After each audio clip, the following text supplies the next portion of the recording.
Hi guys, welcome to my channel where we talk about everything from tech to films and all the fun stuff in between.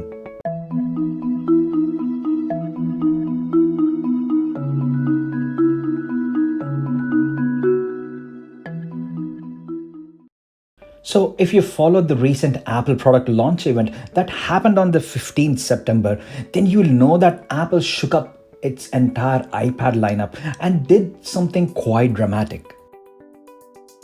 So before the 15th September, the iPad lineup consisted of a budget iPad with an old processor, actually 4 years old processor, starting at $329, and then a proper mid-range iPad Air priced at $499. Which actually is the most iPad which you'll ever need. And then an all bell and whistles iPad Pro with top-end specs, cutting-edge technology, and probably more powerful than most of your Core i7 Windows laptops, starting at $799. The answer to which iPad you should buy from that lineup was pretty clear. Low-end iPad has an older processor and the high-end Pros was a tad expensive. So the Air was the iPad which made most sense. But that did not stop us from drooling over the coolness of the Pros with its new design, USB Type-C port, and that killer 120Hz ProMotion screen whilst buying the iPad Air. And everyone almost wished that the Air packed a bit of that iPad Pro's coolness. Not by much, but just a bit. And you know what? Apple answered our prayers. And it didn't just give us all the desirable features of the iPad Pro, sans the ProMotion screen that is, but it also added a totally new feature of embedding the Touch ID in the power button, a first for any Apple device, and also added a next-gen processor, making it sound more powerful than the all-expensive iPad Pros. Well, at least on paper. We don't have the device in our hands yet, but it will come soon, so please be subscribed to my channel guys, and I will post an in-depth review and comparison once we have the iPad Air 4 on my desk. Looking straight at the specs, the A14 Bionic chip might seriously outperform the A12Z in the iPad Pro when it comes to single core scores at least. But I think when it comes to graphical capabilities, the A12Z has an 8-core GPU, whereas the A14 only has 4 cores. That's going to be a serious interesting comparison video guys, so please be subscribed as I will have all these devices and will post in-depth comparison videos soon. The updates didn't just stop with the iPad Air. Even the entry-level iPad gets a solid speed bump with a very decent A12 Bionic chip at no extra cost. So now the current lineup looks like this. The budget iPad still at $329. The all-new iPad Air starting from $599. That's a $100 price increase compared to the last gen iPad Air. And then the iPad Pro 2020 at $799. Let's look at the performances and the differences between them. The entry-level iPad sports that older iPad design which more or less started with the original iPad back in 2010. You get the same thicker top and bottom bezels along with home button embedded Touch ID.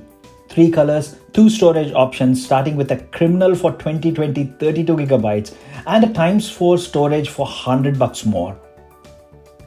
Supports first gen Apple Pencil, so you need to carry a case along with it as it won't stick on the edge like the Apple Pencil Gen 2 setup. A12 Bionic chip under the hood with the same 3 gigs of RAM. No laminated screen, so you would notice the gap in between the screen and the display like this, and the same low-end front camera at 1.2 million pixels and a rear camera at 8 million pixels. Now, the way I see it, if you use your iPad mainly for media consumption, internet surfing, or if you're a student and use the iPad to take notes or do research, then that entry iPad 8th Gen is the cheapest way to get yourself into the iPad and Apple ecosystem. And for the price of $329, you get full-blown iPadOS support.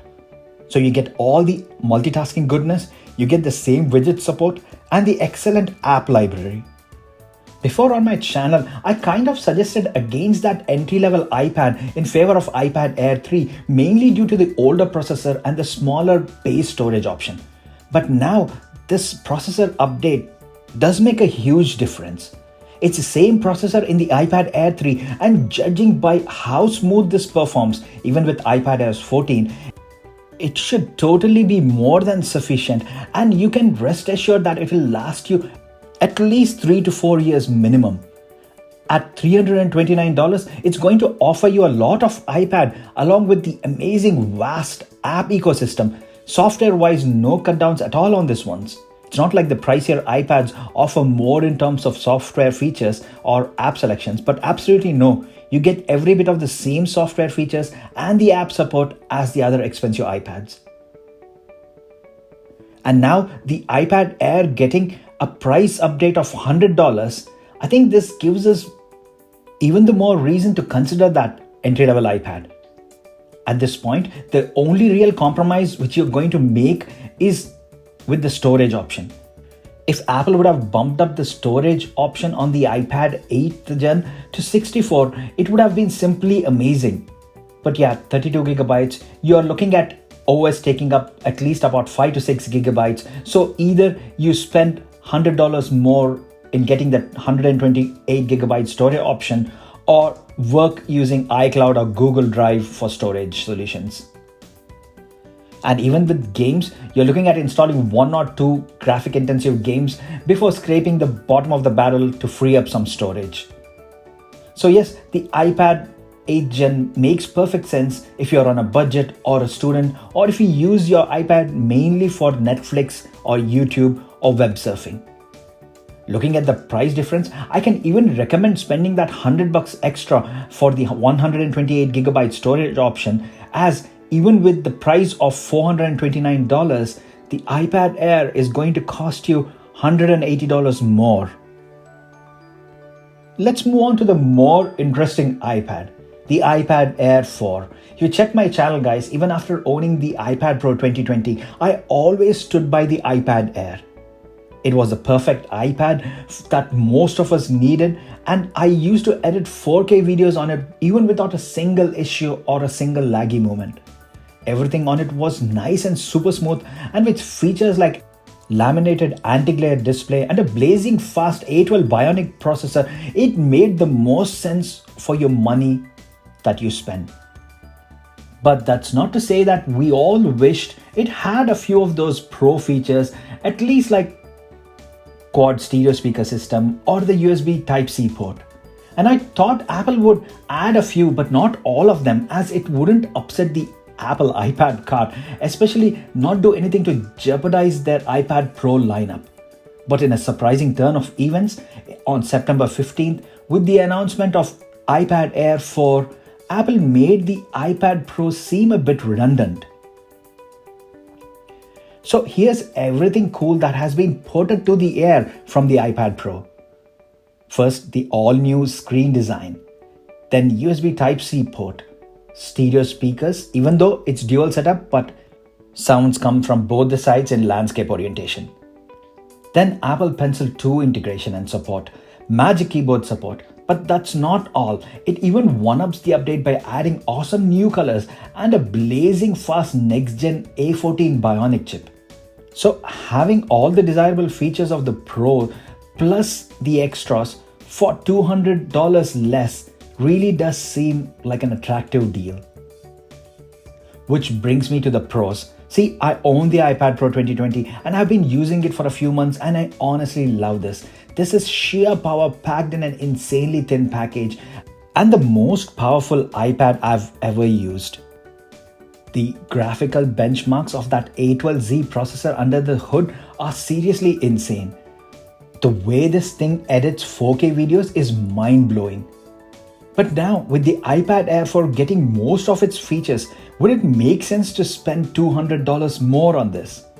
Well, the only features which the iPad Pro gets to keep are that 120Hz ProMotion display, the Pro camera setup with LiDAR scanner, slightly bigger screen, along with the option of buying an even bigger screen at 12.9 inches, and more base storage.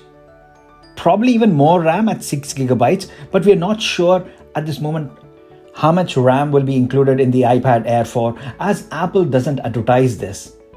but I'd put my money on the iPad Air for having 4 gigs of RAM. So considering all the options available, here is my analysis on which iPad to consider buying in 2020.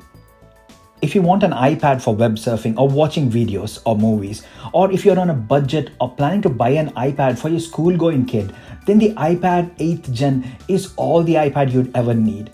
Even with that $100 more for sensible storage option, it still does make a compelling buy. But if you want an iPad which looks and feels like a tablet belonging in 2020, then the new iPad Air is the one to go for. It not only got bigger dramatic updates compared to the last generation iPad Air, but it also has the best features of the more expensive iPad Pro, and on paper it has the fastest processor on any Apple device at the moment. Yes, the price did go up a bit, but even if you price out each of that extra feature at $20, then the price bump seems justified. Finally, when it comes to the Pro, then if you cannot live without that 120Hz screen, as it would maybe make your art look better or improve your gaming experience, or if you need that huge 12.9-inch screen size, then the iPad Pro is the way to go for. Here, I would also like to insert not to omit that iPad Air 3 from your consideration list, as it's still an amazing device and probably would last you slightly longer than the iPad 8th Gen as well. So if you can find it for a good deal, say about $80 to $100 less, then seriously do consider the iPad Air 3. Comparison videos of all the new iPads are going to come soon on my channel, guys, along with accessory reviews, as a few manufacturers already contacted me asking if I would like to test their accessories for the new Apple products. So please be subscribed for all that content and also to support my channel so that we can keep it going. Well, that's all for now, guys. Do let me know your thoughts in the comment section below. And as always, thanks a lot for staying with me until the end. I will see you in my next video. Bye for now.